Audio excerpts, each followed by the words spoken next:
Hello and welcome back to Rage Gaming and more Diablo 4 talk at long last. With Season 8 just days away, we wanted to do the usual theory and speculation talk about the classes and their power going in. As usual, we've had a PTR where players could test the highest potential of the new builds and systems, but naturally things change from PTR to launch. But Season 8 is introducing a pretty big change. The new temporary power system, the boss powers, alongside, classic rebalance stuff, new uniques, and aspects per class. For the boss powers, you get them by killing bosses for the first time. That could be any of the 10 new bosses in that new world event, Apparition Incursions. But it could also be world bosses and the usual ladder bosses, now known as lair bosses. So there's a main power and modifier system. You put the big main one in the top main power and then it activates a special power. But if you put it in the other sub-slots, it becomes a modifier instead. So an example would be Wandering Death's Chest Beam. As a main power, it's triggered when you're using a channeling skill, spawning a beam that deals this frostbite damage per second,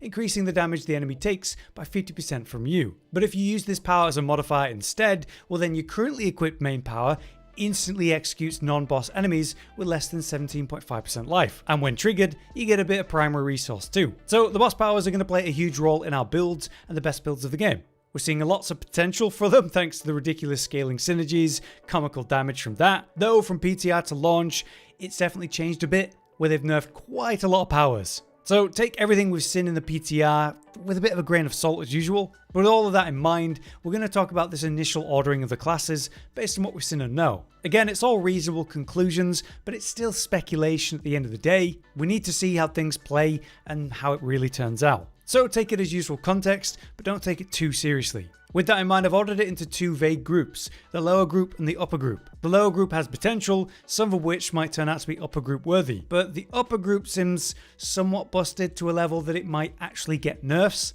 No matter what, all classes are going to be able to clear all the content of Season 8. This is just considering who's going to have the most impact. So beginning with the lower group, we'll start with Barbarian. A big change for Barbarian this season is the theme for builds. They want us hitting enemies with our weapons instead of generating a huge Dust Devil tornado or an earthquake on the ground. So they've made some key changes to builds linked to those concepts. Like for example, Whirlwind got some big sweeping buffs to improve the performance of it. Considering how that's always been a reliable option for leveling in the past, this is probably going to be the king for leveling as a build for Barbarian in Season 8. In regards to how well it'll do in the endgame, it might be a stronger contender to get you there and maybe even start that gearing up process, but I'm not sure it's going to hit the mark for what they're aiming for if they want it to contend with what we saw of Mighty Throw builds in the PTR.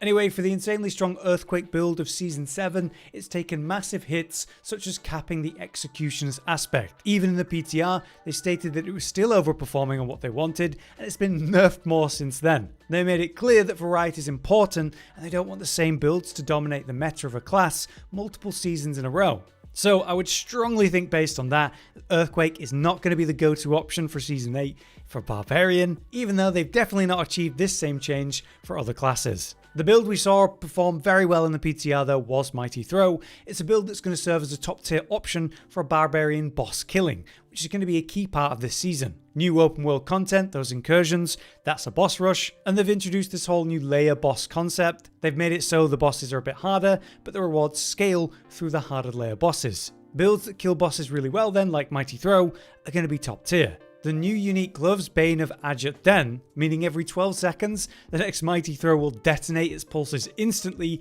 dealing massively scaled damage. Indeed, people were using this concept to one-shot PTR bosses, and the devs were very aware of that. So they have nerfed it somewhat going into live, and that's probably Barb's best build, going in a bit nerfed. It should still perform well, but I think that's reason enough to leave it in the lower group for theory. Next though, let's talk Druid.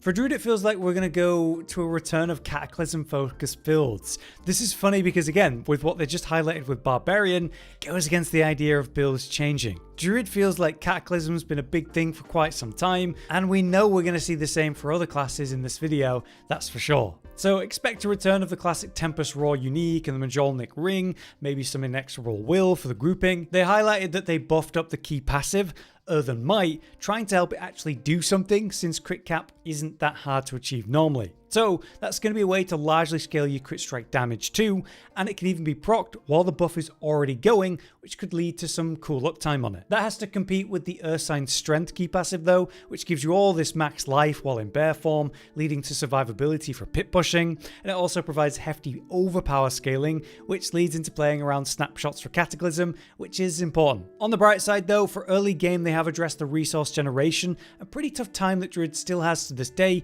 with that section of the game. Part of that's because Druid's always been a quite unique, hungry class just to get builds enabled, and while it's now easier to get the ones you want, it's still an issue. Hopefully these base changes to resource gen do help. One thing you might be aware of though is this concept they're pushing a bit more in Season 8, playing in human form. Everything Druid for a while has been about this or that form, but that new unique, Gaethlin's Birthright, it pushes some better benefits for human form. When triggered, it provides you with the Perfect Storm and Earthen Might, two key passives, like Earthen Might being a buffed up one, which sounds pretty cool. They made this effect last 5 seconds longer since PTR2, so it's slightly better, but no matter what way you look at it, it's a Helm slot unique, which is really hard to argue for because some of the best mythic uniques are in that slot, not to mention Tempest Roar as well, by the way, so they probably need to buff it a bit more to make it really worth. But you know, the triple key passive potential is cool. Ultimately, Cataclysm builds have been great for some time, and that's probably not going to change in Season 8. Maybe though, we'll see some cool stuff with poison thanks to a new poison power we're going to talk about, and maybe Druid can make that work. But obviously we need some proper testing at launch to see how things compete, so I keep Druid in that lower, unsure tier for now.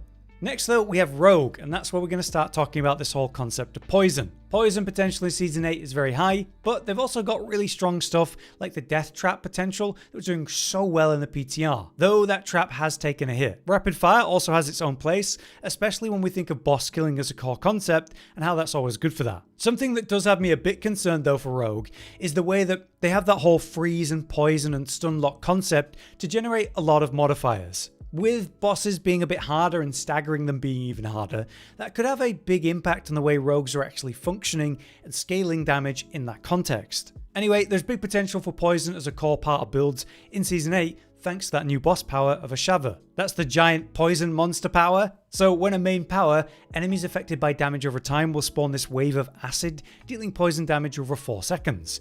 Interestingly, this will apply 10% more poisoning for each percent of the target's current life affected by damage over time.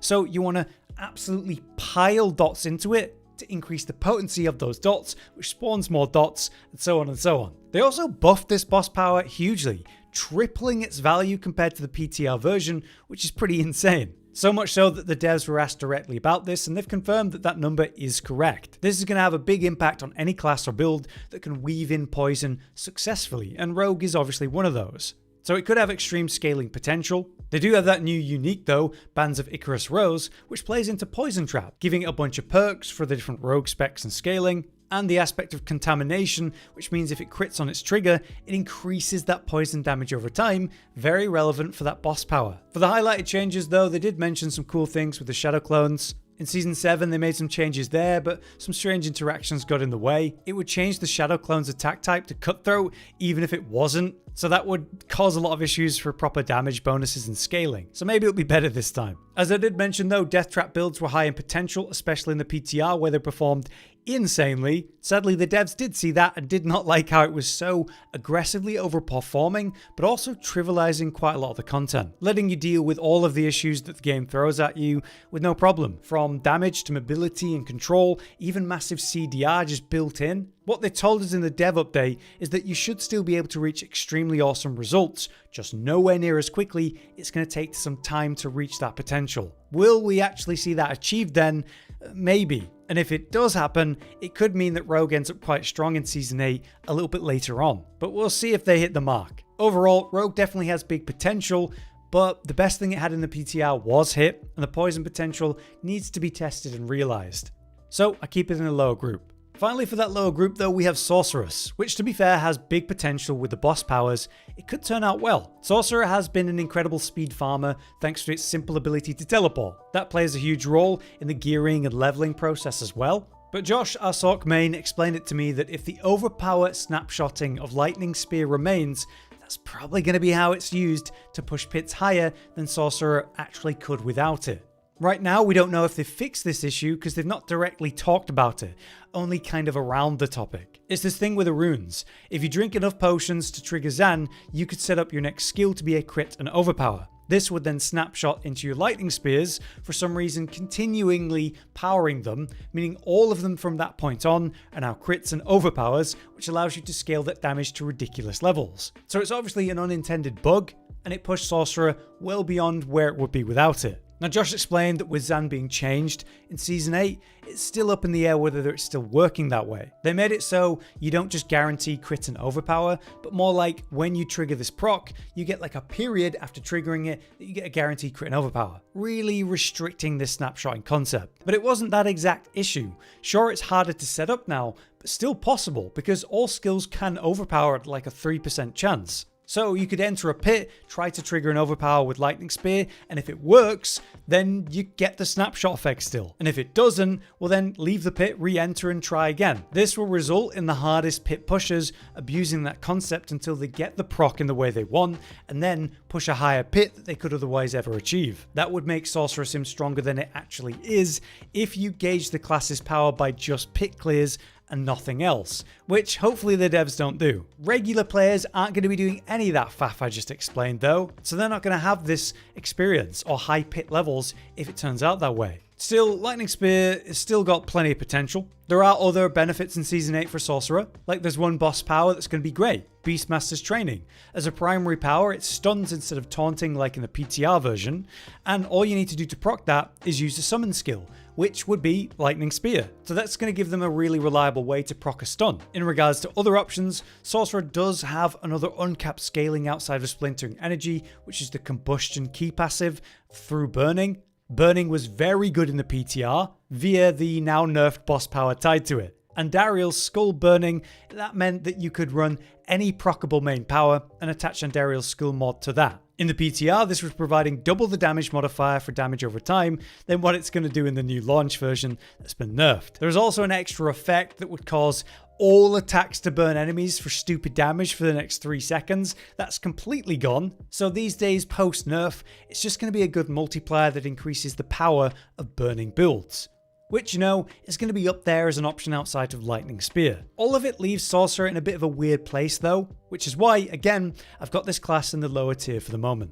But that brings us to the upper group for the speculation list, starting with Spiritborn. Hilariously, this season might be the return of the Quill Volley build, just with a heavy focus on poison like we talked about earlier. That's because of the extremely buffed Ashava boss power from PTR to launch version. Where other boss powers were generally nerfed, this one was buffed by 3 times the value. An insane increase, and like I said, the devs have confirmed that's intentional now. To me, that really suggests they're willing to let things be nuts for an initial period, but will probably nerf it.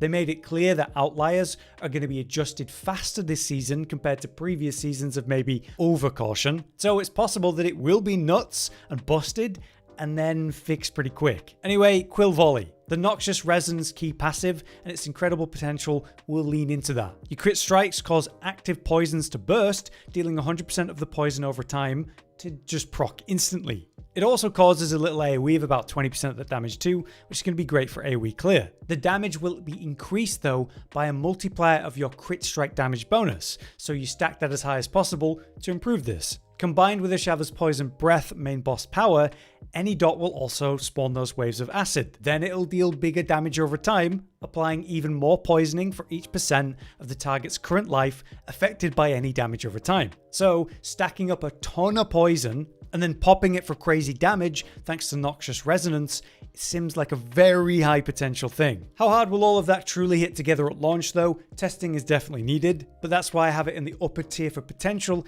It feels like it could be busted and maybe even adjusted early into the season. But then there's one other final class to mention.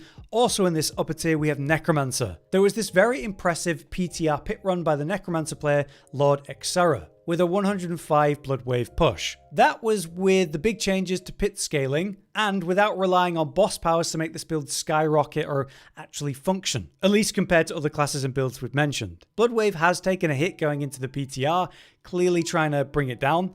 They capped the scaling on the max level blood wave and nerfed the unique pants for it to not provide the scaling that it had there. So overall the damage is definitely going to be less, but something I've said throughout this video is that boss killing is going to be super important as part of Season 8, and Blood Wave was the king of boss killing in Season 7. While the damage isn't as high as it was, it's still going to be one of the best boss killing options Necromancer has, and if it's that important, it could be possible that Blood Wave will still be the king for Necromancer in Season 8. And you gotta remember that that was in the PTR state. They've stated now that they overdid it in the PTR, and with that in mind, they've actually buffed Bloodwave in the launch version from their stated 450% to 500%. So it did really well in the PTR, and now it's going to be slightly stronger again. So Bloodwave, high potential. However, there's plenty to be said for the whole Blood Spear concept, which is something they introduced in Season 7 that didn't quite land. A big part of why that was the case is it wasn't really working properly. There was a bunch of bugs. If you look at the patch notes for Season 8, you'll see line after line about Bone Spear not interacting correctly with a few things. Fewer than intended spears would actually pierce a target, or it wouldn't heal from the second spears, or it just wasn't overpowering properly, which is kind of a problem. So there's a ton of potential for that setup to be relevant in Season 8 as well. They've also tried to do some things to other builds like Bloodlance. They mentioned how they've overdone it with changes, making it super good for AoE but terrible in single target, then swinging it the other way around. Now in Season 8, the lanced effect is always going to spread to other enemies, even when hitting a non-lanced enemy, meaning you're going to get the whole Bloodlance set up on a pack super quick, way faster than before. Do I think Bloodlance is going to be insane because of that? No, but they've been pushing it every season, so at some point I think it will. They're also pushing minions a bit again. There's that new unique two-handed sword. It means minions start to vampiric curse targets, which actually counts as necro curses too now. It stacks up, and you unleash the souls of the curse via Army of the Dead, dealing damage per soul. A cool concept, but I'm not completely convinced about minion builds in true late game, especially with it being a two-handed unique. It's a build very hungry for aspect slots already, but I'd love to see it work out. And minion builds are always going to be good in the early and mid game, especially. So either way, Necromancer has a lot of potential with Bloodwave for boss killing, Blood Spear is definitely on the menu, and they're trying stuff with Bloodlance and minions. There's lots to test. But yeah, that brings us to the end. I hope this overview on each class and the predicted state of things helps you go into the season at least a little bit more informed. Let me remind you though that all of this is speculation based on what we've seen, understand, what the devs have even put out there. But of course we'll be covering Season 8 and everything we learn as we dive into it. For now then, I've been Hollow, you've been you, and thanks for watching. Josh, Cotton, and Hollow with the videos, dropping the humor like a hammer on your tippy toes, bringing entertainment on a daily arrangement to take our insanity and turn it into entertainment. Yes, I said entertainment twice, to reiterate that it is nice to look into your faces on a mostly daily basis when you let us in your homes to make the whole world a stage. Goodbye.